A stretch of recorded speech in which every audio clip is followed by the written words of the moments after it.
বাঙালিকে অপমান করা হচ্ছে, বাংলা ভাষাকে অপমান করা হচ্ছে, বাংলায় কথা বললেই আটকে রাখা হচ্ছে, বাঙালিদের নির্যাতন করা হচ্ছে। বিগত বেশ কয়েকদিন ধরে এই রকমই একাধিক অভিযোগ করছে তৃণমূল। এর প্রতিবাদে ভাষা আন্দোলনেরও ডাক দিয়েছেন খোদ মুখ্যমন্ত্রী মমতা বন্দ্যোপাধ্যায়। এবার সেই ইস্যুতে আরো শান দিল এ রাজ্যের শাসক দল। কি নিয়ে বিতর্ক? এক্স হ্যান্ডেলে তৃণমূল দিল্লি পুলিশের চিঠিটি পোস্ট করেছে। সেখানে বিতর্কিত অংশগুলিকে হাইলাইট করা হয়েছে। তৃণমূলের পোস্ট করা চিঠিতে দেখা যাচ্ছে দিল্লি পুলিশের তরফে লেখা হয়েছে তাদের একজন ট্রান্সলেটরের প্রয়োজন, যারা বাংলাদেশি ভাষা অনুবাদ করতে পারেন। কয়েকজনকে বাংলাদেশি সন্দেহে আটক করেছে দিল্লি পুলিশ। তাদের কাছ থেকে কিছু তথ্য তারা বাজেয়াপ্ত করেছে।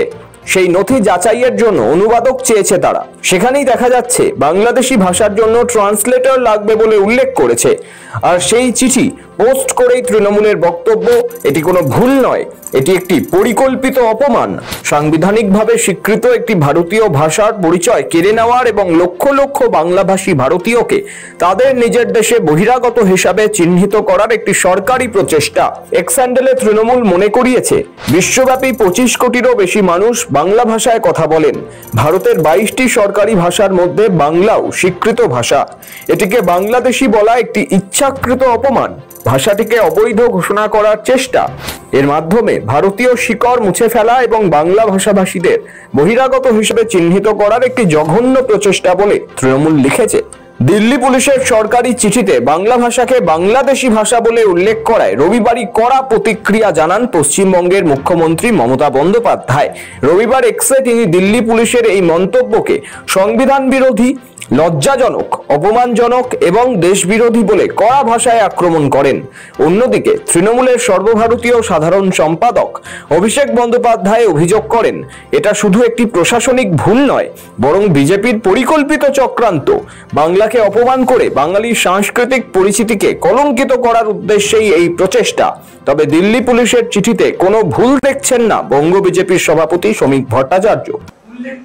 একদম ঠিক ভাষা বলেছে। আপনি বাংলাদেশের একটা বই নিয়ে এসে পড়ুন, আর পশ্চিমবঙ্গের একটা বই, যে কোনো টেক্সট বই নিয়ে এসে পড়ুন, দুটোর মধ্যে পড়লেই বুঝতে পারবেন কোনটা সুবোধ সরকার লিখেছে আর কোনটা বাংলাদেশের কোনো শফিকুল ইসলাম লিখেছে। ওই ভাষাটা পড়লেই বোঝা যায়। সুতরাং বাংলা ভাষায় কথা বললেই সে ভারতবাসী হয়ে যাবে, বাংলা ভাষায় কথা বললেই তার নামটা ভোটার লিস্টে রেখে দিতে হবে, এটা চলবে না। পরিকল্পিতভাবে বিভিন্ন জায়গায় ফেক আধার কার্ড দিয়ে এখন ওরা বঙ্গভবনের মধ্যে ঢুকে পড়ে। যদিও বিজেপি রাজ্য সভাপতিকে পাল্টা আক্রমণ শানাতে ছাড়েনি বাংলার শাসক শিবির। শ্রমিকের বক্তব্যেই হাতিয়ার করে পাল্টা প্রশ্ন তুলেছে তৃণমূল। তাহলে উনি যেটা বলতে চাইছেন, তার মানে নজরুল ইসলামের সঙ্গে শামসুর রহমানের কবিতা লেখার ফারাক আছে উনি বলছেন। উনি বলতে চাইছেন যে নির্মলেন্দু গুণ বা নির্মলেন্দু বড়ুয়া যেভাবে কবিতা লেখেন তার সঙ্গে আসলে সুনীল গঙ্গোপাধ্যায়ের কবিতার ফারাক আছে। এই কথাটা বাংলার কবিদের কাছে আমি রাখতে চাইছি। হ্যাঁ, তো এবার তাহলে আপনি বলুন যে তার মানে এখানে ওখানে সেলিনা হোসেন যে ভাষায় লেখেন, আর এখানকার ধরা যাক যে কোনো সংখ্যালঘু কোনো উপন্যাসী যে ভাষায় লেখেন বা শওকত হোসেন যে ভাষায় লেখেন, এটা আলাদা বাংলা। মানে সৈয়দ মুস্তফা সিরাজ যে বাংলাটা লেখেন আর আখতারুজ্জামান ইলিয়াস যে বাংলাটা লিখতেন, তাহলে সেটা আলাদা বাংলা। এইটা বলতে চাইছি। বিজেপির নেতাদের আগে বলি, বাংলাদেশি ভাষাটা সমর্থন করেন? হ্যাঁ, বলেন কি আপনারা? বাংলাদেশি ভাষা বিজেপি নেতারা সমর্থন করেন? শ্রমিক ভট্টাচার্যকে বলছি, দলের পতাকাটা সরিয়ে রেখে এটার আগে উত্তর দিন।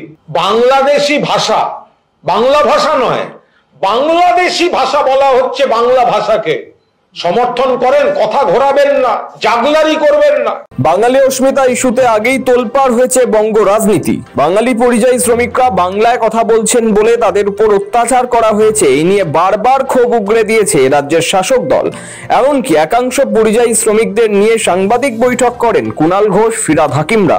এই পরিস্থিতি দিল্লি পুলিশের এই চিঠি যে আগুনে ঘি ঢাললো তা বলার অপেক্ষা রাখে না। ব্যুরো রিপোর্ট, সময়, কলকাতা।